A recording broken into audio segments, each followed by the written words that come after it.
Everybody say, there's nothing worth more. There's nothing worth more that could ever come close. Nothing can compare.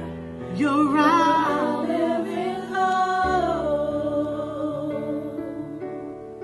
Because of your presence, Lord. Yeah, I've tasted and seen. I've tasted and seen all the sweetest of love. To my heart when my heart becomes free and my shame is undone. Because of your presence, Lord. Hallelujah. Come on, everybody, let's say, oh, holy, Holy Spirit, you are welcome here. Come flood this place and fill the atmosphere. Your glory, God, is what our hearts longing for. To be overcome by your presence, Lord. Holy Spirit, you are welcome. we welcome your Come presence. flood this place and fill the atmosphere. Your glory, God, is what our hearts long Longing for to be overcome by your presence, Lord. Holy Spirit, you are welcome here. Come flood this place and fill the atmosphere. Your glory, God, is what our hearts long for. To be overcome by your presence, Lord.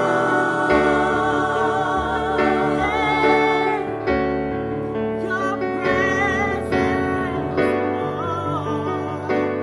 Hallelujah, hallelujah. Oh, let us become more aware of your presence. Let us experience the glory of your goodness. Come on and say, Let us become more more aware of your presence.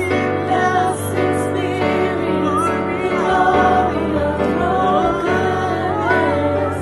Let us become more aware of your presence.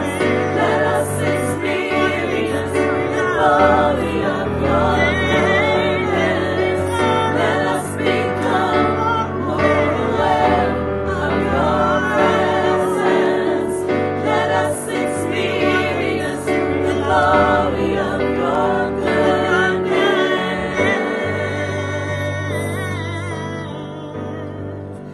we cry.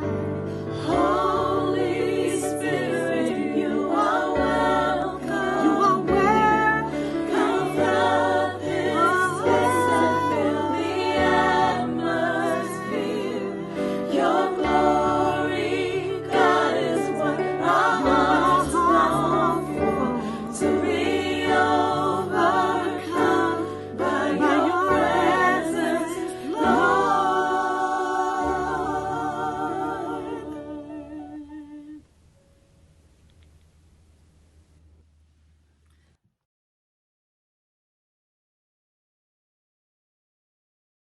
Hi, how are you doing again? I'm Stephanie Walker. I'm the face and founder of hashtag I'm No Longer Silent. As she spoke, sexual violence is not something that is new to me, even in my adult age. When I was younger, I was first introduced to sexual violence from 4 till I was 15 years old. And being a little girl, having to grow up in that silence, that was the first time I was actually introduced to actually being silent in it. And being attacked as an adult, it made me fight harder when I gained my voice. I found my voice after my attacker was sentenced. But in the midst of all of that, I did a lot of studying on Maya Angelou. And I researched and I realized that Maya Angelou had been through much of what I've been through, and she went into silence as well. And seeing her today made me look at her in a different light in my own silence, to know that I am coming up under her, because she broke her silence and she made a vow to never be silent again, because she felt as though when she was younger that when it happened to her, she went into total silence because she was afraid of, you know, how everybody would view her, and that, you know, just the community and everything when that person had gotten sentenced, you know, but eventually she broke her silence. And so what other name to give my foundation after what I'd been through, and to see me finally get justice when I never got justice as a child, and to actually get justice in my 40s, that was amazing to me. So that's why when I heard the name come to me, I am no longer silent, that just spoke volumes to me, that would be the name of my foundation. Living through sexual violence, it occurs so much in our communities that we turn a deaf eye onto it, that we also forget that it happened behind bars as well, whether it's in the jail or the prison system. We forget that, you know, sexual violence is something that is one of the most horrendous crimes that happens out there, that many turn a deaf ear to, that affects so many victims, that in the community, that if you, like, April is National Survivors Month, Sexual Assault Survivors Month. And I go into the prisons and I speak to these ladies and I speak to these men that come into these auditoriums, and to hear their stories, that they are so educated and so wise. But if somebody would have just listened to them when they were crying out from their sexual assault, whether it was from a child or whether it was a teen, or where maybe it happened in a marriage. Some don't understand that rape can even happen in a marriage. And knowing that your child has living in a household and your child has been molested, and you're reliving what happened to you as an adult, it's kind of hard, you know. So when I look at sexual violence in my foundation, I brought up on Stephanie, what did you go through? Not that you had to go to school and to become a counselor, become an advocate, to become an activist. What is it that you could bring out of through your own testimony of what you went through? So I thought about it, and I said, you know what? The first thing that I realized is that self. I lost myself. I lost myself because that person who I used to be before it happened to me as an adult, I was no longer that same Stephanie. So who am I now? I'm still here walking in the flesh, but mentally, I'm not that same person, because you don't act the same. You don't walk the same. You don't see things the same. You see things inside of a box because you are afraid of everybody who is around you. You begin to feel as though everybody around you is either seeing that you have been raped or molested. You know, these are the things that goes on inside of your head, you know, as a victim. And what that does is that affects your health and your mental health, because when you're holding things in and you're going out into the community and you are dealing with these emotions and these triggers, it causes high blood pressure.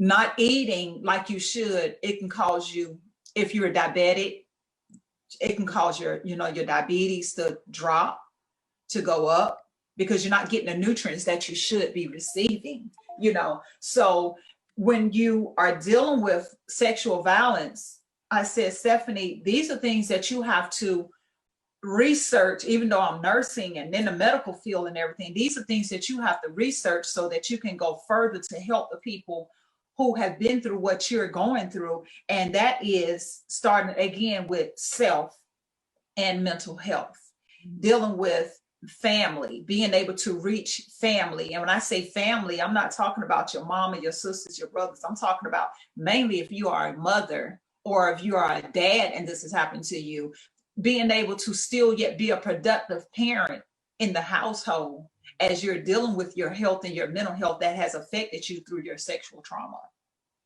Because those things it affects you as a person.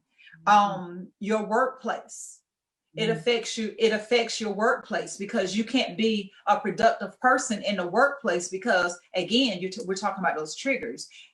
Everybody around you, you feel like they're watching you, or you feel like someone might, rub you the wrong way. And it might be just something innocent, but that one touch might remind you of that person who have assaulted you.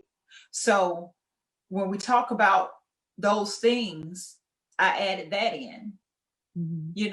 Faith. What happens when you lose faith? That's one of the biggest things. You've been born and raised in the church, singing on the choir, going to Sunday school. When the summertime came, some of us who went to what was called Vacation Bible School, VBS. But what happens when it's the pastor?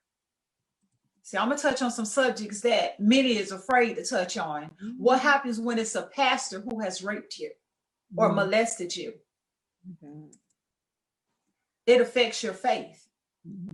But God didn't do it to you. Jesus didn't do it to you. He did that, or she did that.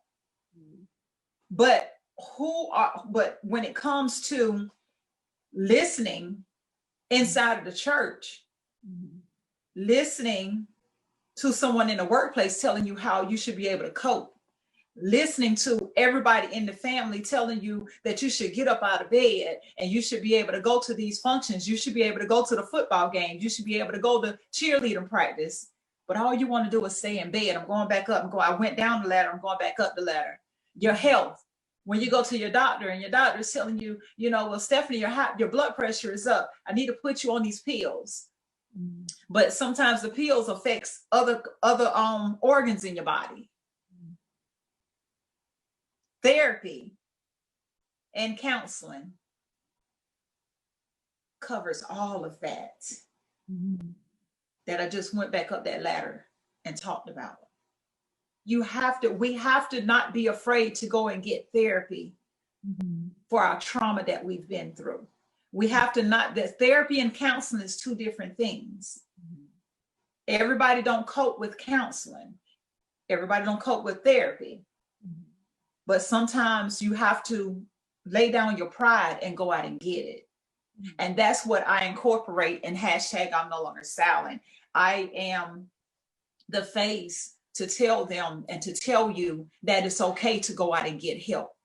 Because if you don't, every time you go to the doctor and the doctor is constantly feeding and pumping all these pills inside of you because your blood pressure won't go down. Well, it's not just your blood pressure. It's because of you hashing in all of that, all of the untoldness that is inside of you. And until you go get counseling, you can take all the blood pressure pills you want. But until you deal with what it is that's attacking you mentally, that blood pressure is going to be there. See, blood pressure is not always, even though it's hereditary, you don't have to give it that boost to bring it on. And that comes from variation, dealing with suppressing the fact that someone has told you, don't go tell, don't say nothing. Or if you don't tell, I'll buy you this. I'll get you a new car. I'll get you a house. Here's my black card. Here's my bank card. You can go shopping as long as you don't tell nothing. And you're holding all this in. So it causes your blood pressure to rise. But you at your doctor don't know this. But if you talk to your doctor and let your doctor know, your doctor can give you a referral out for counseling. the area that you need. And you'd be surprised at how that blood pressure, once you start talking, breaking that silence, how your blood pressure begins to trickle down. And you eventually probably won't even be on it anymore until it eventually, due to genetic wise, starts to kick in. Because all along, it wasn't genetic blood pressure, it was variation blood pressure. There's a difference. You know, when we talk about ourselves, we have to understand that, like when you look at me right now, you wouldn't dare know that just in 2013 was the last time, August of 2013, as we sit in 2020 right now, that was the last time I was victimized. And it happened daily from 2011. Well, really it got started in 2012 till the last day that I walked out of that facility. It happened. You know why you can't tell? Because I don't look like it. Because I chose self over my trauma. I chose self. I chose not to walk around and wallow in everything. I chose to reach out beyond me, but as we know, the Holy Spirit, and let the Holy Spirit guide me in choices that I was making, because I heard several voices telling me to act in another way, to get revenge of everybody that had hurt Stephanie. But I had to make a choice to listen to the Holy Spirit to come inside of me. But I had to surrender. I had to surrender Stephanie. I had to surrender self so that I can get to that, you know. And doing that, it helped me with family, because there was a point in time I couldn't get out of bed. I didn't want to go anywhere. I just didn't have the energy to go anywhere. I didn't have the energy to do anything. And I went through this for almost a whole year. I took on a part-time job because it was therapy for me. But once I finished with that job and I got off from work, I still had a child at home. Only thing I wanted to do was come back home and get in bed and go to sleep and wake up. So everything that I went through was affecting my family, because I couldn't be a productive mother. So when we talk about sexual trauma, we understand a closed mouth would never be heard. A closed mouth would never be heard. But we have to understand, when it comes to our youth in the home, we might not speak, they might not speak, but watch their actions. Their actions will tell. If that person came into your home and they've not always been there, and that child begins to act out in a different way, we can't always be so quick to judge that child by not liking that person, or not wanting that person to come in and date mom anymore. Now, we can't just say it's just men, the women too. We got to understand that we must listen to our kids, not just verbally, but emotionally and physically, because physical communication speaks sometimes more volumes than verbal. And we miss it because we so focus on the verbal communication that we miss the physical communication.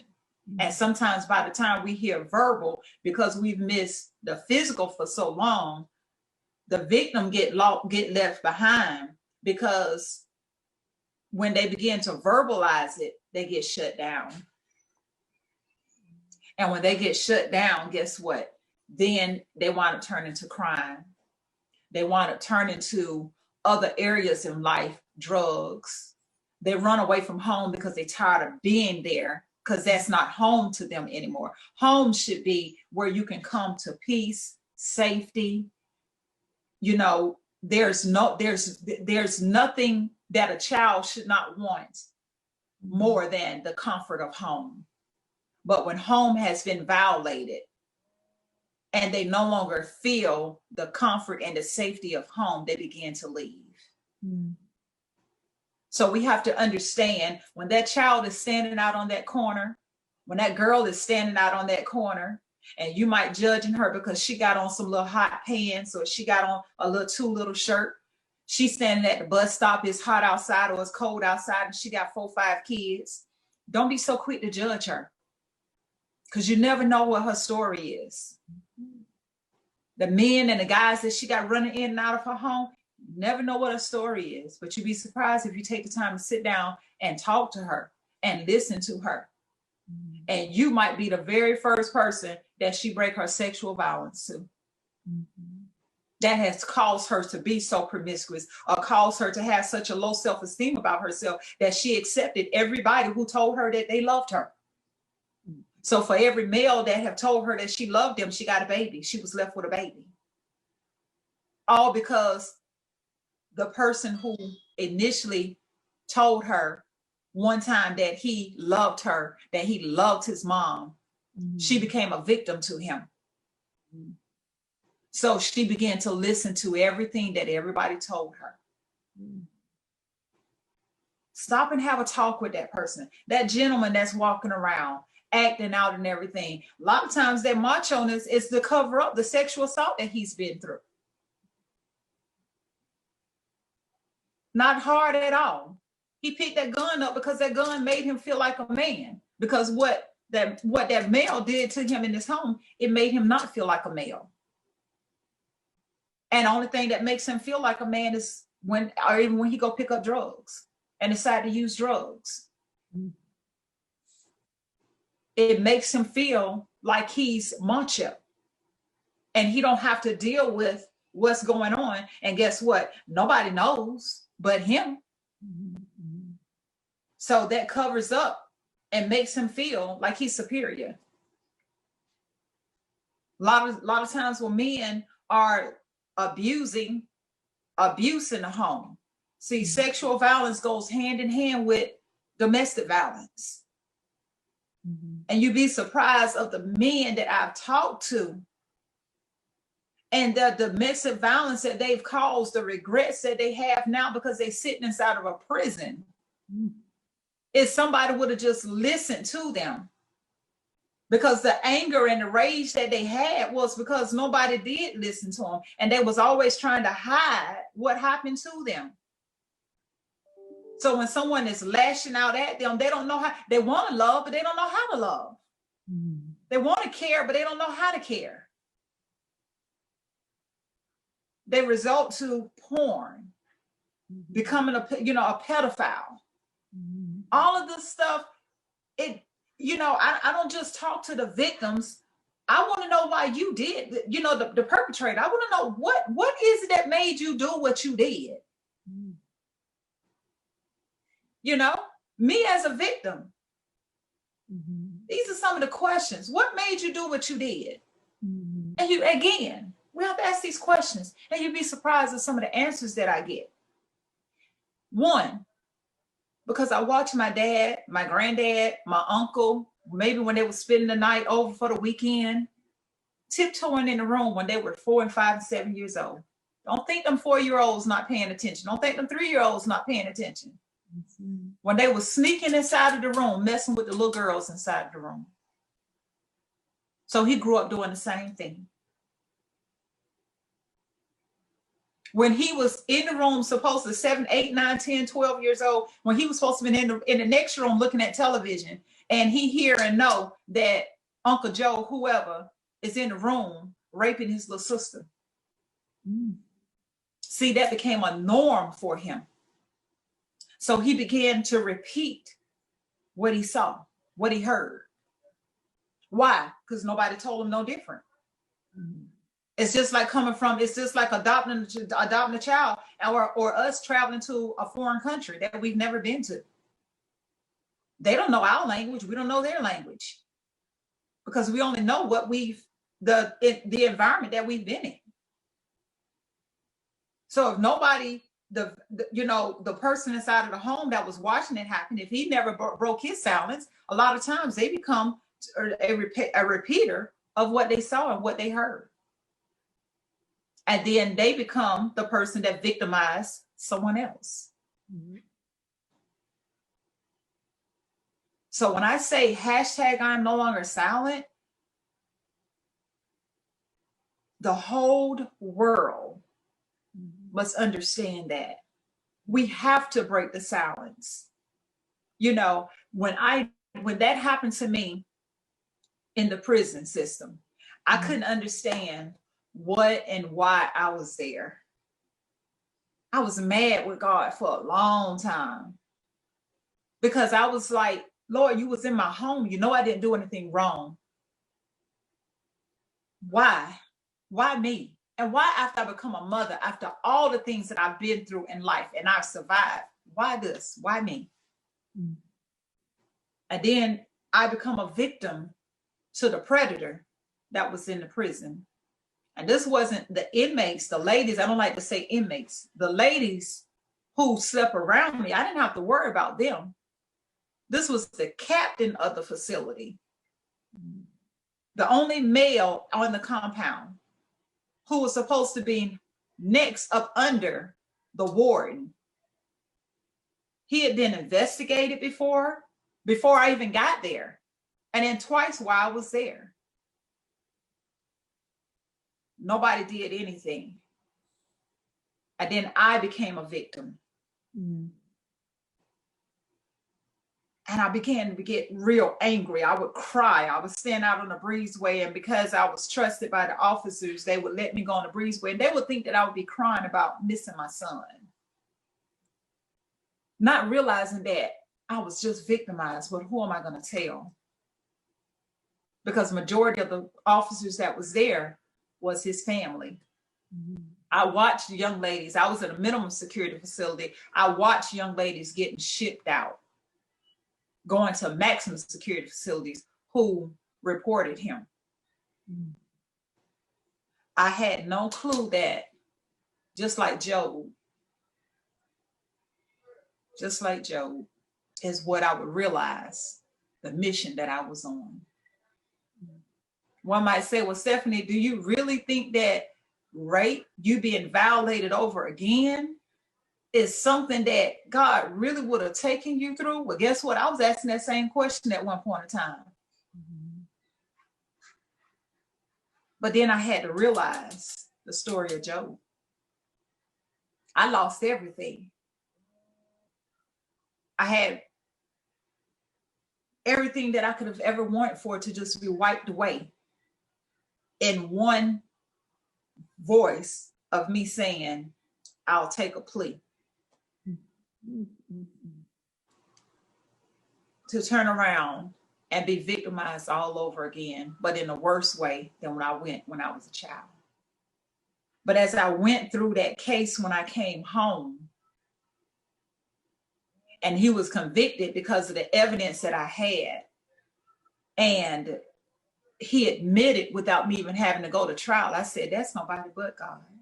Mm-hmm. I said, okay, I understand. I see it. Had it not, many had went before me on that same mission, and they failed. He said, but I know that if I send her, not only will I send her,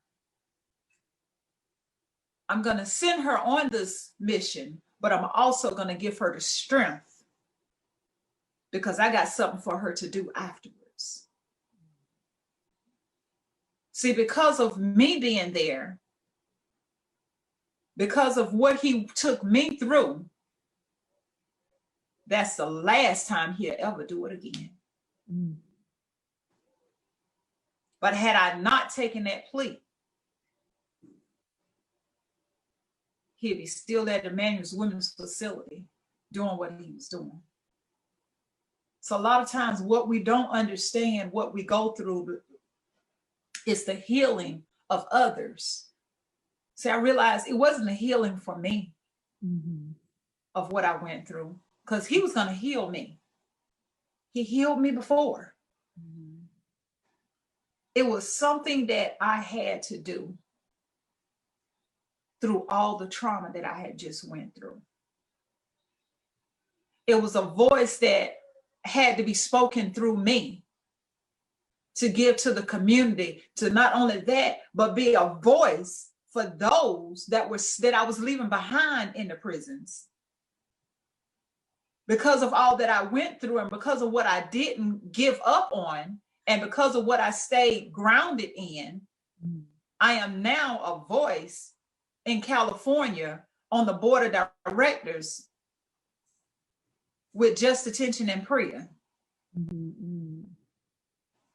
Many on that board has never been raped, has never been molested, got kids, have never experienced what they are fighting for.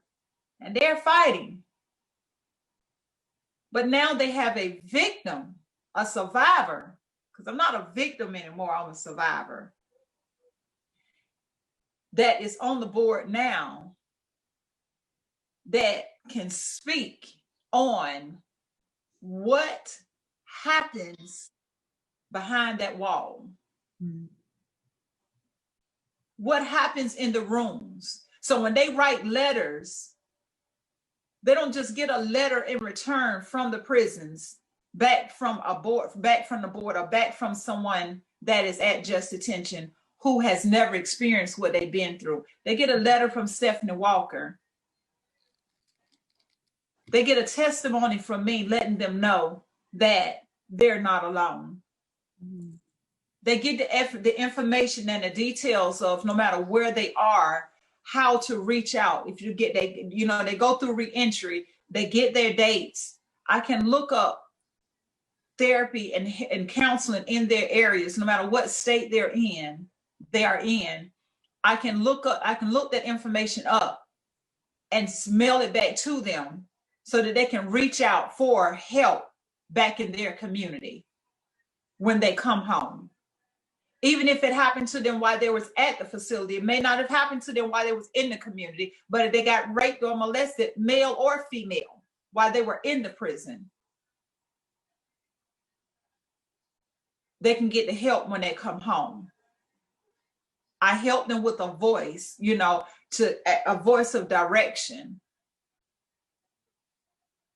I am no longer silent goes beyond just saying I'm not silent. What are you not silent for? Don't be just not silent for yourself. Not be silent for the whole community. When I say community, I mean in the workplace, in the homes, in the church, in the schools, in the prison, in the jails, no matter where you go. Don't be afraid to step to that person and you see them crying, you see them going through something. Don't be afraid to be that shoulder for them to lean on, but also don't be afraid to talk to them and help them, give them a direction to go out and get some counseling and therapy. Because I'm telling you, if you don't, it affects your health in so many ways. School kids, that we wonder why children are failing. Again, sexual assault. Now that we're dealing with virtual homeschooling right now, the rate, you probably wouldn't even imagine how many, because school, like myself, school was an outage when I went to school. I hated when I had to get in a fight and get suspended and be at home, because now I'm stuck at home when school was an outage for me. So again, I know how those kids feel. And just 2 weeks ago, I think this child was like 5 or 7 years old, virtual school. And the students witnessed this male molesting this child on camera. Now, you think that just started? No. It just so happened that now we're doing virtual schooling and they're able to see inside the homes. That now this child cannot go through this trauma anymore. You know, even with the court systems, we can't stop there with the court systems, as well as they are, a conviction. It don't stop there. That person needs therapy and counseling as well. And a lot of times after the case is done, throughout the case, you'll have a victim's advocate person that's working with you. Once that person is sentenced, a lot of times that's it with the victim. But that's not fair, because that victim is dealing with that the rest of their lives. Everybody's not going to be a Stephanie. And days, it's not easy for Stephanie still.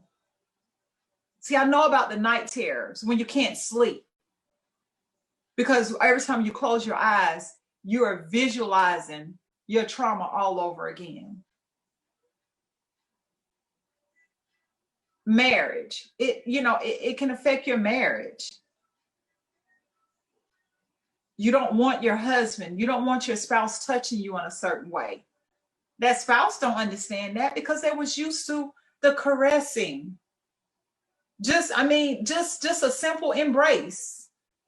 But you no longer want that because it reminds you, it's a trigger to you. So you're not the same person that you was before your trauma. And that's why I say, we have to, in sexual violence, we have to understand that it affects your faith, your workplace, family, and yourself, mental health, your health. And we have to break our silence. As the victim, you have to break your silence so that you can take care of yourself, so that it does not affect you being a productive person in the community. Your voice, when you break your voice, you begin to heal on the inside. Not only that, my biggest thing is you no longer give your predator power over you. He no longer has power over you. She no longer has power over you. But as long as you are quiet, they know that they can get away with it. And guess what? They go on from you to the next person to the next person. And it just keep going on down, and it becomes like a domino effect where bodies just laying down.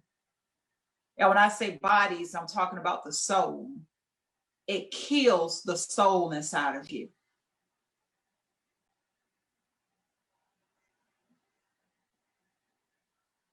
But when you speak out,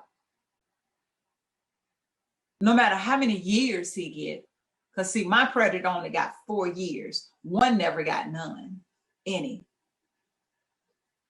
He may have only got 4 years, but that 4 years, that one day in the courtroom, that one day that he admitted,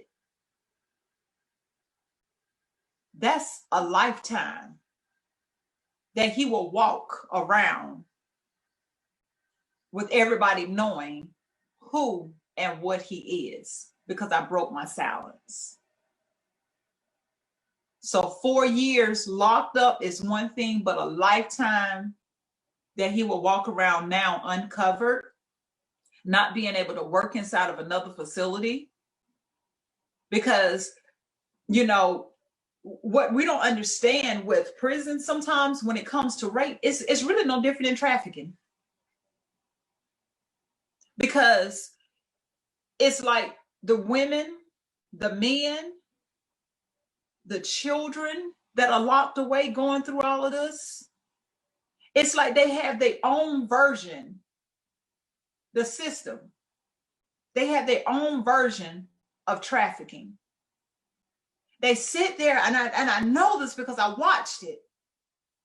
These male officers, they sit there and they pull up when they get new intakes in, they pull them up and they look at the ones that they want, and they already be done spotted them out as who they're gonna, who their victims are gonna be.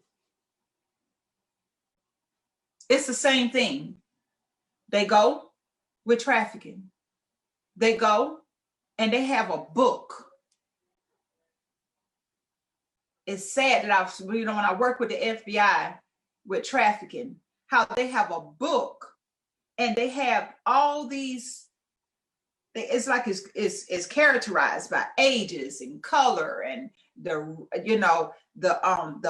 build and the hair, the eye color, whatever they're looking for, they have it all inside of a book. The prison system is the same. And then they go and they call them up. I reported how they would actually call up and see who's coming over, being shipped over.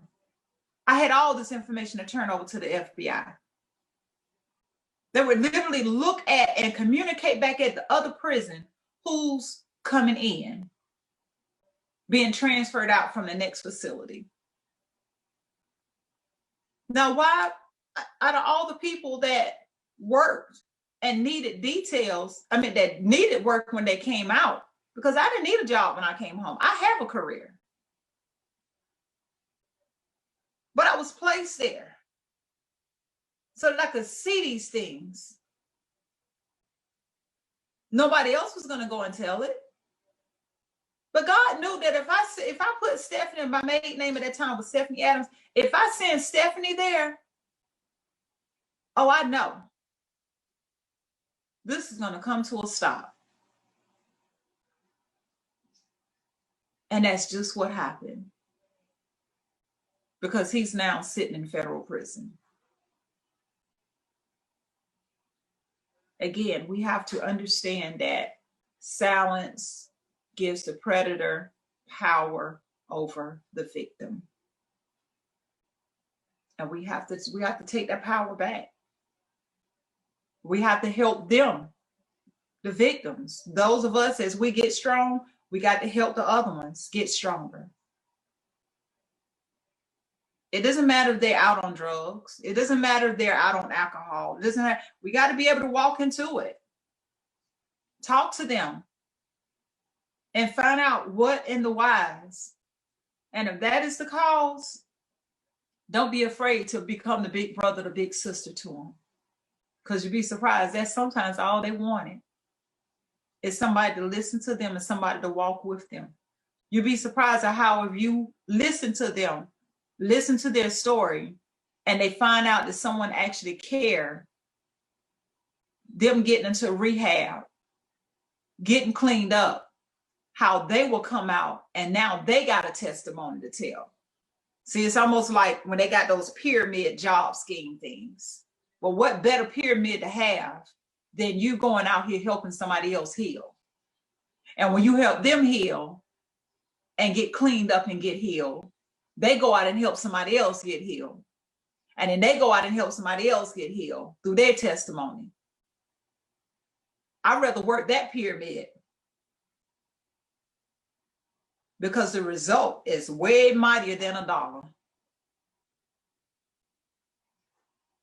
Because now they can go out and make those dollars.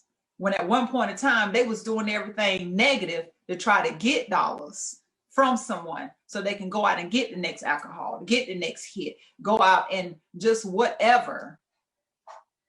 But now they're able to make money the legal way. That's the pyramid scheme that I would rather be on. And I don't have a problem with doing it on a daily basis.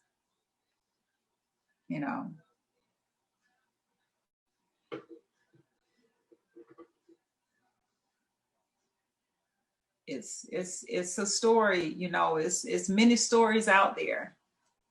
And a lot of their covers look just like me. You'll never know. You'll never know the story that sits behind them until you come over and have a conversation with them and listen to that audio book being read to you. And then you take that story on to someone else and begin to talk about it. And you'd be surprised of who's sitting around listening. And they begin to shed a tear. And you look at those tears that they shed, and you realize that, guess what? That story that you just told, there's another victim right there. Mm-hmm. And all she's been wanting, or she or he has been wanting to do, is to hear somebody who is just like them, had a face just like them.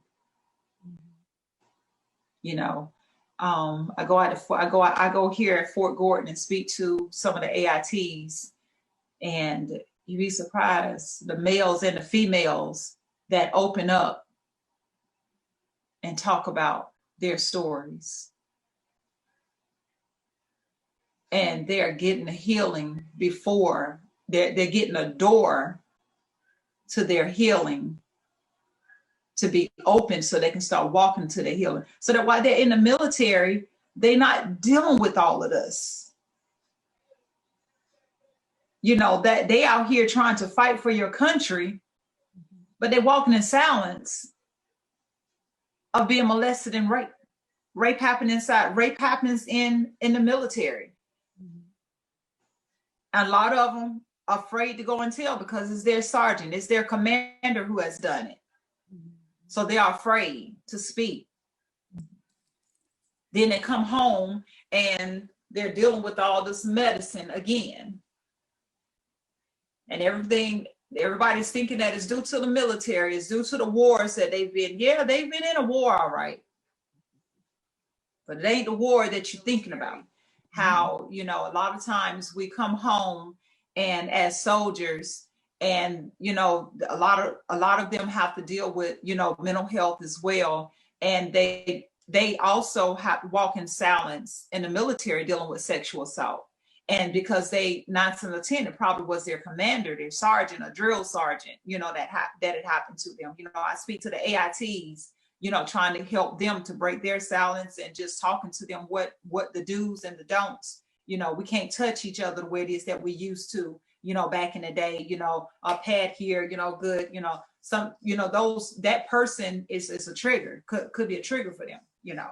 So, but, you know, when one retire and come home, you know, a lot of times they think that their mental health, the things that they're dealing with, is because of the wars that they were in. And I was speaking on saying how the war that they've been in is not the war that you're really thinking about. Mm-hmm. The war that they're in is the war that they've had to deal with, battling their own self of how they've had to live through the sexual trauma that they've been through. Mm-hmm. And no one to report it to, because they were afraid if someone says anything, if they say anything, who's going to get a demotion, mm-hmm. who's going to get kicked out, or mm-hmm. even assaulted. Yeah. So see, this goes on in the military, you know, it's everywhere that we go. Mm-hmm. But we have to understand that, again, taking that chance is all we can do.